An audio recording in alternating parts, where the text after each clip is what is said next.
देखिए, किस पर विश्वास करें।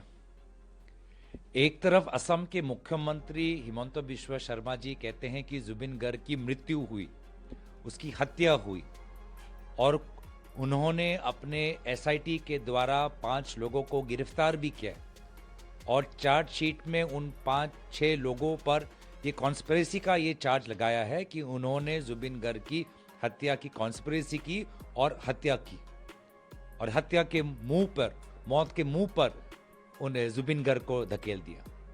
और इसके विपरीत सिंगापुर की सरकार, और वहां पर अभी जो कॉरोनर उनका है सरकार का, वो कहता है कि स्वाभाविक मृत्यु हुई, कोई फाउल प्ले नहीं था। पूरे जांच करने के बाद ये उनका नतीजा है। तो किस पर विश्वास करें? सिंगापुर के कॉरोनर पर विश्वास करें या मुख्यमंत्री हिमंत बिश्व शर्मा जिन्होंने खुद सदन के अंदर कहा कि जुबिन गर्ग की हत्या हुई, उस पर विश्वास करें?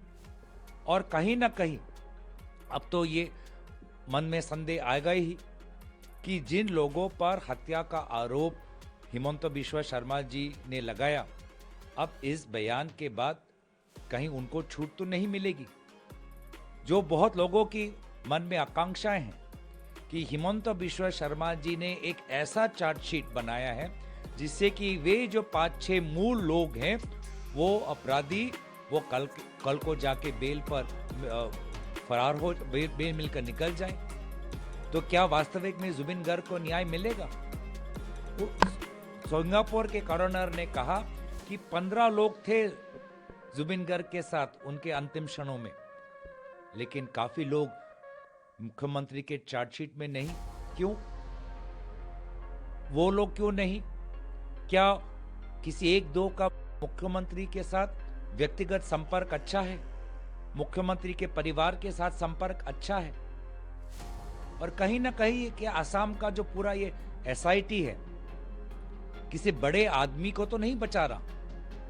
और मुख्यमंत्री ने ये जो पूरा ये जो हत्या का जो एक उन्होंने ये बात रखी है, चार्जशीट रखी है, कहीं ना कहीं किसी निर्वाचन को लेकर तो नहीं कर रहे? क्योंकि तालमेल क्यों नहीं? वास्तविक में असम की पुलिस गई भी सिंगापुर में, उसके बाद बावजूद भी तालमेल नहीं। तो विश्वास किस पर करे? और प्रश्नों के उत्तर मिलने के बजाय प्रश्न की संख्या बढ़ती जा रही है।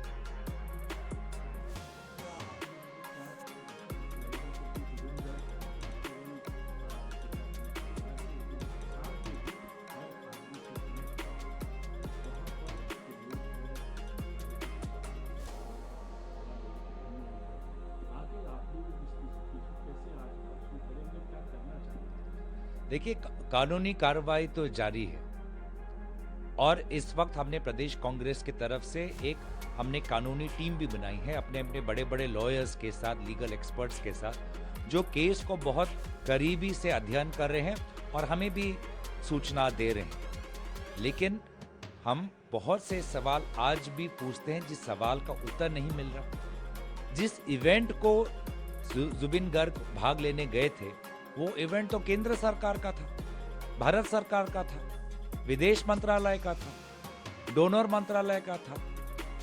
इंडियन एम्बेसी जो सिंगापुर में ही थी उनके द्वारा रचित किया गया था।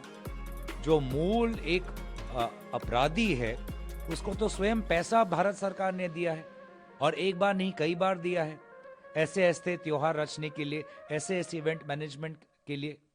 तो किस आधार पर भारत सरकार इस मूल अपराधी पर इतने सालों से विश्वास करती आ रही है? विदेश मंत्रालय बार बार लाखों की तादाद में रुपए इस विशेष व्यक्ति को क्यों दिया है? और केंद्र सरकार से कोई जांच पड़ताल नहीं। कौन वो व्यक्ति बैठा है केंद्र सरकार में, विदेश मंत्रालय में, जो इस मूल अपराधी को बार बार हर साल ऐसे इवेंट्स ऑर्गेनाइज करने के लिए लाखों रुपए देते हैं?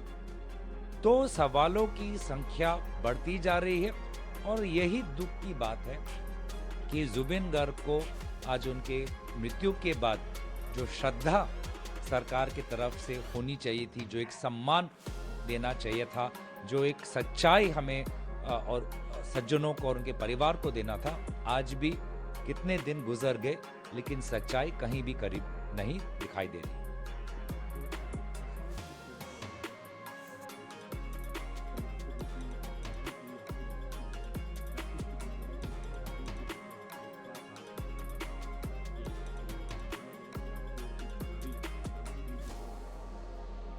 देखिए, कांग्रेस की केंद्रीय नेतृत्व असम के निर्वाचन को लेकर बहुत ही गंभीर है।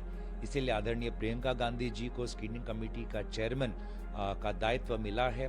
हमारे छत्तीसगढ़ के पूर्व मुख्यमंत्री भूपेश बघेल जी, कर्नाटक के उप मुख्यमंत्री डीके शिव कुमार जी, पूर्व मंत्री बंधु तिर्की जी झारखंड से, ऐसे अनुभवी लोगों को असम भेजने का फैसला हमारे शीर्ष नेतृत्व आदरणीय खड़गे जी, आदरणीय राहुल गांधी जी, सोनिया गांधी जी ने लिया है।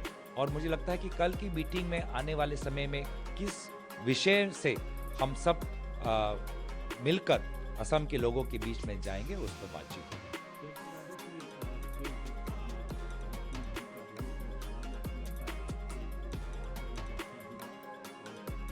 असर फिलहाल हो चुका है बहुत लोगों के बीच में, और जोश और एक उम्मीद आई है कि प्रियंका गांधी जी अब इस जिम्मेदारी होने के नाते उनको और समय असम में हमारे बीच, हमारे कार्यकर्ताओं के बीच में रहना पड़ेगा, और इसीलिए हमारे कार्यकर्ताओं के बीच में और असम के लोगों में भी और उत्साह बढ़ चुका है। बहुत बड़ी बात है सर, तो आप किस तरह देख रहे हैं आप, क्योंकि अगर प्रदेश के अध्यक्ष आप हैं, क्या चुनाव में चेहरा भी आप होंगे, और क्या आप भी विधानसभा चुनाव लड़ेंगे, और लड़ेंगे तो क्या मुख्यमंत्री लगातार जो आपको आप भी उस सेंट्रल बनता है देखिए, जहाँ तक ये बात आती है कि किस नज़रिए से हम चुनाव को देखते हैं, तो असम के लोगों ने लगभग 20-25 साल हिमंत बिश्वा शर्मा जी को देखा है, और